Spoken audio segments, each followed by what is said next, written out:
Bismillahirrahmanirrahim. Assalamualaikum warahmatullahi wabarakatuh. I am very happy to study EPPE2053, the Malaysian economy. Every class we study full of facts about the history, transformation and reality of Malaysian economy. It's an honor to study this subject with Sir Shukri Hajinoor. Hi, I'm AILIN. I am very thankful for a passionate lecturer like you. I feel you have opened my eye for some new perspective on Malaysia's economy. Thank you for a wonderful semester. Assalamualaikum. Okay, first of all, thank you Doctor for teaching us this course. From this subject, I have learned on how to read and find data and how to explain it. For me, it is a very important skill to have in order for us to understand what the data is talking about. I'm AIDA. I want to thank Dr. Shukri that has sacrificed a lot of time and energy to teach and share knowledge about Malaysian economy. I love this course because it encouraged me to read and learn more about economy in Malaysia and others countries too. That helped me to gain more info about global economy. Thank you. First and foremost, I just want to say thank you for teaching us everything we have to know about the past and the present of Malaysian economy. And also, I'm forever grateful to what you have taught us, and I have definitely learned a lot during this time. Thank you. Assalamualaikum. My name is Mohd bin Said. First and foremost, I just want to say thank you to Dr. Shukri because teaching me and my friend in the Malaysian economy subject. I learned so much about economic growth and how to find the valid data in this course. Last but not least, I really appreciate with your effort to teach us in this course, and I hope you will be fine in the future. So thank you, Doctor.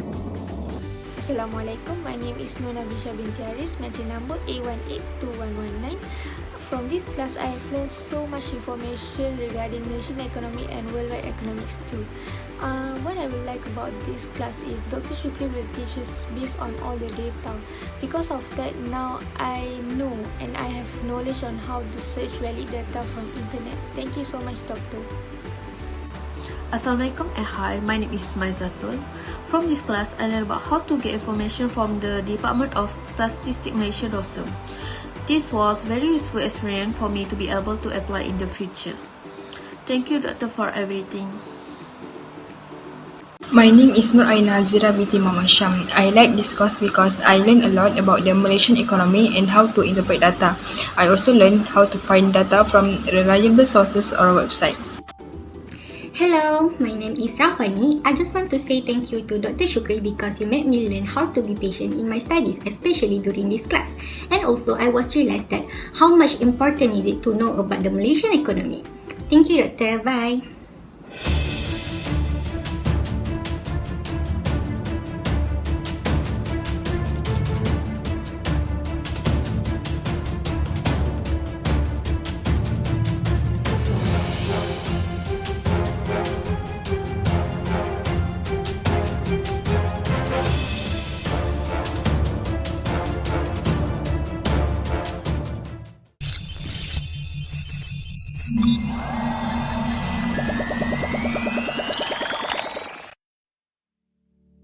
Bismillahirrahmanirrahim. Assalamualaikum warahmatullahi wabarakatuh. We are from T14 or Group 8 SET1. We present about COVID-19 and Malaysia.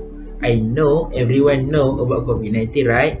But maybe the audience who hear this video maybe 20 or 30 years later, maybe today I do this video 2031, but you are from 2041, 2051 maybe. So based on WHO, COVID-19 is coronavirus disease 2019. Most of the countries affected including Malaysia. So let's go. We see how Malaysia affected and the history of COVID-19 in Malaysia. Let's go.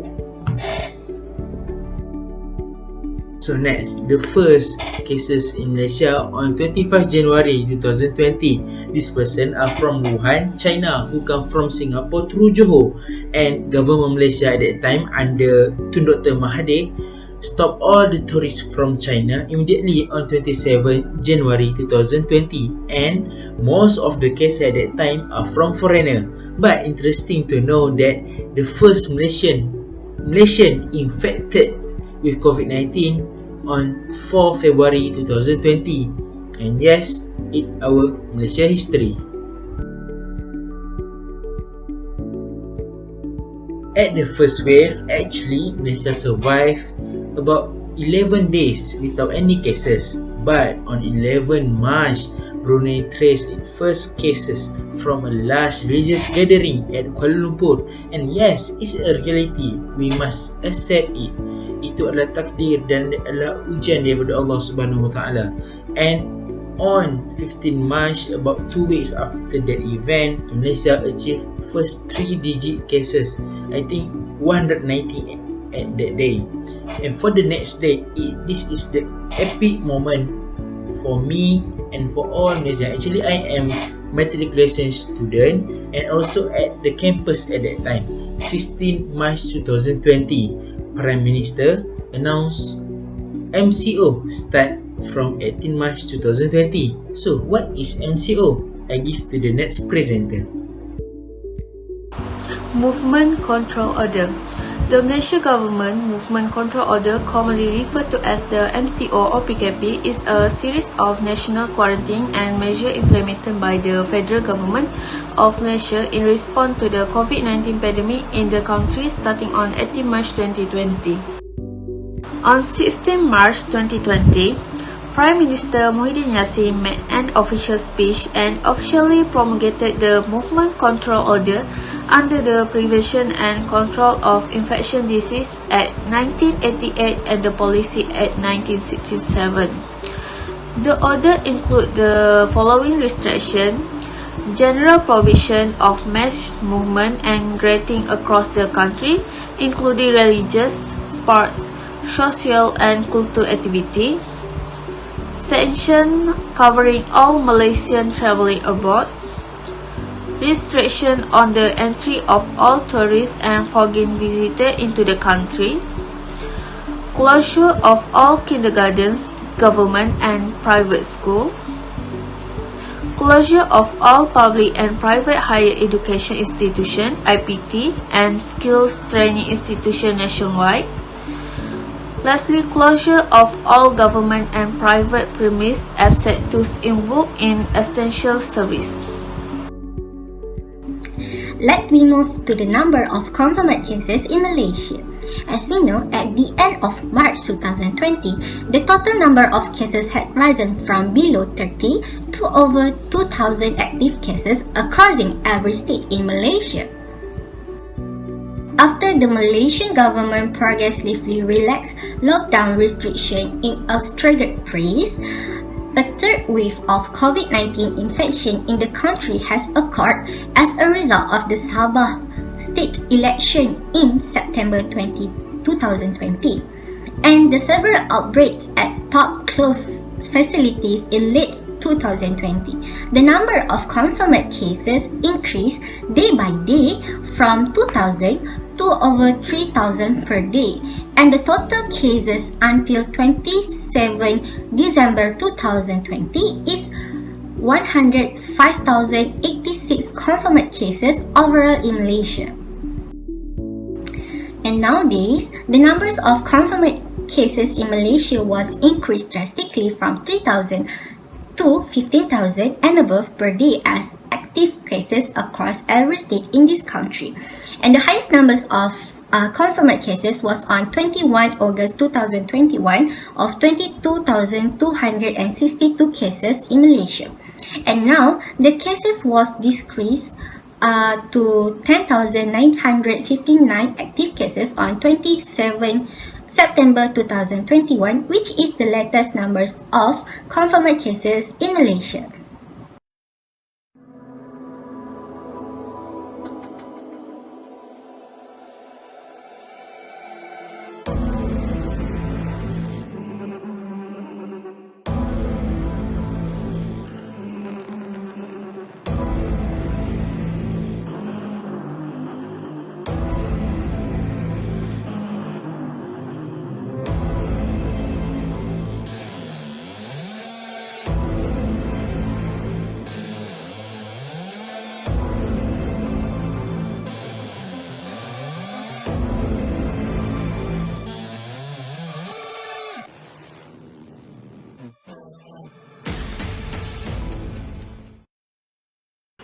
Okay, I will explain about the impact of COVID-19 to Malaysia economy. The COVID-19 pandemic in Malaysia has had a significant impact on the Malaysia economy, leading to the devaluation of Malaysian ringgit and the decline in the country's gross domestic product. The pandemic also adversely affected several key sectors including entertainment, markets, retail and so on. Besides shortage in goods and services, many businesses had to cope with social distancing and the lockdown restriction, which affect their operation and revenue. The pandemic also drew attention to workplace safety and the exploitation of migrant workers working in Malaysian industries. Okay, first of all, the impact of COVID-19 to economic growth in Malaysia.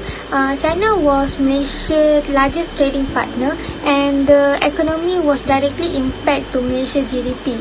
In February 2021, it was reported that Malaysia's GDP had shrunk 3.4% in fourth quarter from last year. In addition, the Malaysia economy contracted 5.6% for 2020 and it's the worst performance of GDP since 1998. Secondly, the impact of COVID-19 to unemployment rate in Malaysia. In 2019, the unemployment rate of Malaysia was 3.3%, which means there are 5,800 individuals are unemployed due to COVID-19 pandemic. In 2020, the unemployment rate is 3.2%, but there is a continuous increase in unemployment rate until May 2020 and it reached 5.3%. This is not a good phenomenon because there is a negative trend in the labour demand. Third, the impact on industry. Small size firm has been hit the hardest by COVID-19. The reduction in demand has posed the biggest challenge in the firm. It is because the decrease in the order lead to the drop of revenue. Shortage input and difficulties fulfilling contracts. This lead to global value chain disruption due to border close and restriction domestic movement. Majority of firms face extreme revenue loss. Nearly half of survey firm, 43%, expect extreme revenue loss of more than 50% in 2020 compared to 2019. Last, the impact on international trade due to COVID-19.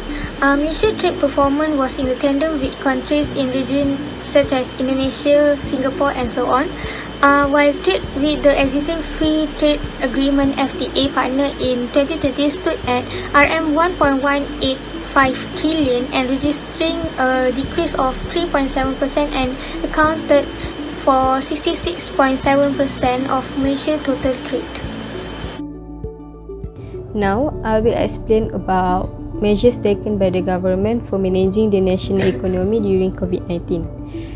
There are 8 stimulus packages that has been introduced by the government to recover economy that has been affected by COVID-19. The first stimulus package is Pelan Ransangan Ekonomi Prihatin Rakyat, well known as Prihatin. Prihatin has 3 main goals, which are protecting rakyat, supporting businesses and strengthening the economy. This package is amounted up to 250 billion ringgit and it is expected to ease the burden of rakyat and the business community. Next stimulus package is Prihatin PKS. Additional RM10 billion ringgit has been funded by the government specifically to help ease the financial burden of SMEs as well as micro enterprises. The 8th Prime Minister of Malaysia has announced penjana valued at 35 billion ringgit on 5th of June 2020. This plan is to stimulate the economy and to revive the country's economy. The first stimulus package was Kita Prihatin Stimulus Package. Kita Prihatin Stimulus Package was officially launched on 23rd of September 2020 in addition to the previous introduced Prihatin Stimulus Package. There are several initiatives under this specific package such as Bantuan Prihatin Nasional 2.0, Program Subsidi Upah 2.0 and Geran Khas Prihatin. On 18 January 2021, Tan Sri Muhyiddin Yassin has announced the Perlindungan Ekonomi Rakyat Malaysia Assistance Package. PERMAI, which is valued on 15 billion, is the fifth economic stimulus package introduced by the Malaysian government. PERMAI consists of three objectives, which are combating the COVID-19 outbreak, safeguarding the welfare of people, and supporting business continuity. Next, as part of the efforts to support the country's recovery, the Malaysian government launched the strategic program to empower the people and economic pemerkasa that worth 20 billion ringgit, as well as a new fiscal injections of 11 billion ringgit on 17 March 2021.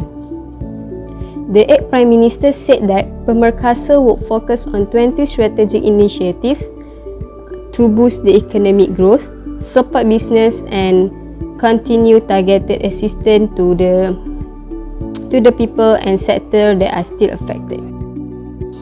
The next stimulus package is Pemerkasa Plus. Pemerkasa Plus Relief Package worth 40 billion ringgit was announced on 31st May 2021. It will be implemented based on three main objectives, and the relief under Pemerkasa include allocating an additional 2.1 billion ringgit to the BPR financial aid scheme. Last but not least, on 28 June 2021, the government has launched the National People's Wellbeing and Economic Recovery Package Pemulih that worth 150 billion, comprising the government's direct fiscal injections of 10 billion ringgit aimed at providing comprehensive assistance to the peoples and focusing on three main thrusts. The Pemulih plan has several initiatives such as Geran Khas Pemulih 4.0, Bantuan Khas COVID, and Program Subsidi Upah 4.0. That's all from me. Thank you. Now I will present about the businesses and also economic activities that were badly affected by the COVID-19 pandemic, and I separated it into four sectors. First of all is the retail sector. So the retail sector actually saw its worst performance, negative 16.3% in 2020 since the Asian financial crisis in 1998, negative 20%, and since 2020, 30% of malls have been closed and 300,000 personnel has been left jobless. In the travel and tourism sector, aviation had actually lost 13 billion ringgit Malaysia in 2020, and hotels have lost 11.3 billion ringgit Malaysia since 2020, and MCO 3.0 has left 61.13% of workers on unpaid leave, and 14.06% have actually retrenched their workforce. In the sports and fitness category, revenues of gym, sports facilities, and also sports centers has actually reduced by 99% in revenues, and 85% of workforce has actually lost their jobs, and approximately of 90% of sport events were postponed or cancelled in Malaysia. And in the creative industry sectors, Malaysia's box office collection was actually reduced by 85% from 905 million ringgit Malaysia in 2019 to 138 million ringgit Malaysia in 2020, and a permanent closure of over 25% of theatres have occurred all over Malaysia. There were also some businesses or economic activities that have benefited from the COVID-19 pandemic, and one of them is e-commerce. Malaysia's e-commerce market actually grew by 24.7% in 2020 during the pandemic, and 11.11 online sales, which is very famous in Malaysia, in 2020 actually experienced a growth of 1,939% compared to 2018, and Lazada Malaysia actually has garnered a 120% increase in sales in 2020 compared to 2019. And other than that is the postal and courier services sector. Malaysia's postal and courier services sectors were allowed to continue their operations throughout the pandemic, and they have actually posted a total revenue of 2.79 billion ringgit Malaysia last year, and this was 3.7% higher than the 2.69 billion ringgit Malaysia recorded in 2019. And growth was underpinned by strong demand for courier services following a surge in online shopping. And lastly is the glove sector. So Top Glove, Hatalega, Carson Rubber, and Supermax actually saw an increase of 13% of all transactions across the local stock markets, and the combined market capitalization of the 7 major glove companies in Malaysia has actually reached 140.22 billion ringgit Malaysia during this period, and which has far more than tripled from 44.43 billion ringgit Malaysia on the 28th of February 2020. Malaysia has definitely experienced a lot of changes in terms of technology due to the pandemic, and first of all, pandemic has accelerated business digitalization by 3 to 4 years. Business owner has actually during the pandemic has learned the importance of having business digitalization to reach out to their customers during the pandemic. And other than that, countries around the globe has also heightened strategies to push for digitalization to prevent the economy of their countries from collapsing, especially Malaysia. And the implementation of digital economy and 4IR policy has also heightened to further increase AI technology and AI services, and also cloud computation in Malaysia to help citizens to be more digital savvy. And lastly, cloud computation and computing technologies adoption also accelerated in Malaysia, and this is due to the pandemic. Cloud computation and computing technologies have accelerated to accommodate the education system and also businesses to continue their operations. Technologies were definitely utilized during the pandemic, and how were they utilized? So first of all, IoT technologies were used to tackle COVID-19. So IoT, or also known as Internet of Things, technologies was actually used in the MAIZATUL app to track close contact of COVID-19 patient with other patients. And you can also take a look at the COVID hotspot in the MAIZATUL app due to the IoT technologies. And secondly, the usage of drones were actually used in battling COVID-19. So the usage of drones were in large scale was actually used to spray disinfectants around Malaysia, and also used by the PDRM to ensure citizens obey the SOPs. On 15 June 2021, the government announced the National Recovery Plan (NRP). It is a strategy to exit from the COVID-19 pandemic properly and safely. There are 6 means of strategy. First one are the new environment. NRP aims to provide a roadmap to control the COVID-19 pandemic while progressively reopening society and the economy towards the new normal. Second, an evidence-based roadmap easing restriction. This roadmap is a 4-phase plan to ease restriction consciously and safely. Through the NRP, the government aims to ease restriction in a manner that achieves 5 objectives to protect life and livelihoods. Strengthening the healthcare response to the pandemic. The government will strengthen Malaysia's healthcare response by focus on 3 pillars. It is on the slide.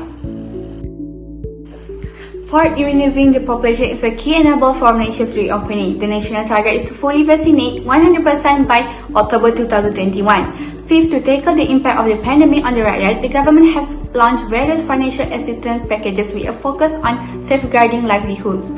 Various stimulus packages such as Prihatin Penjana, Kita Prihatin or Pemulih. Last but not least, the next normal, with COVID-19 expected to become endemic, the NRP broadly provide a plan on how Malaysia can live with the virus. Next, I will present how long COVID-19 will be with us and with Malaysia's success. Khairi Jamaluddin, our Minister of Health, on 1st September 2021 stated that COVID-19 will be considered as an endemic in Malaysia. He told a press conference that it was time for Malaysia to accept the fact that COVID-19 would be in the community and thus should learn with the virus. Therefore, all the SOPs will be renewed, updated and simplified so that Malaysia is able to move to the endemic phase. Endemic in simple words meaning predictable and manageable. COVID would be endemic when SARS-CoV-2 virus that causes the disease become a permanent presence in a community and continues to circulate among people. Other endemic diseases in Malaysia include influenza, dengue and malaria. Polio and chickenpox are types of example of disease for endemic worldwide. HIV is endemic in the USA, while Ebola is endemic in the Republic of Congo, while malaria also remains as endemic across various parts of Africa, Asia and Latin America. So, in order for Malaysia to success living with COVID-19, MUHD decided that they will no longer using herd immunity formula or no longer using herd immunity terms but focusing on vaccinating as many people so that Malaysia will success living with COVID-19. To be success from the COVID-19 crisis is not impossible thing because they already have countries that show good performance and free from the crisis.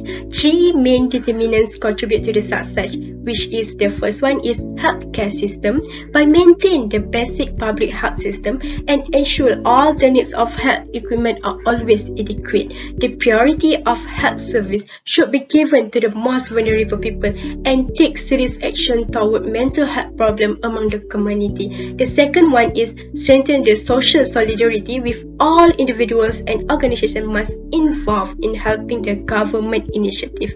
Enhance creative and interactive advertising to prevention and keep people disciplined towards social distancing. And care about jobs and income security. The last one is efficient and strict rules are essential for the system of government. Closed borders and suspend international flight must be maintained. Also, restriction on domestic mobility. Government should involve in digital health, like provide portable electronic health record system, and government must provide more resources for comprehensive public health. These are some of the examples of countries that have free from the COVID-19 crisis and the strategies they use for the achievement. Alright, I will be present about what is going to be like after the COVID-19 pandemic. First point is the COVID-19 pandemic has accelerated the growth of the digital economy, thereby helping build economy resilience. This is because economic activity during the MCO period driven by e-commerce. Alright. Second point is improving computer literacy among students and teachers. As we know, in the pandemic, all school and university have closed to reduce the virus COVID-19 transmission. Alright, and my last point is the unemployment rate is declining. This is because in 2021 the vaccination rate increased day by day, and now as we know 80% of orang dewasa telah divaksin, and various sector of the economy have opened up. That's all from me. Thank you.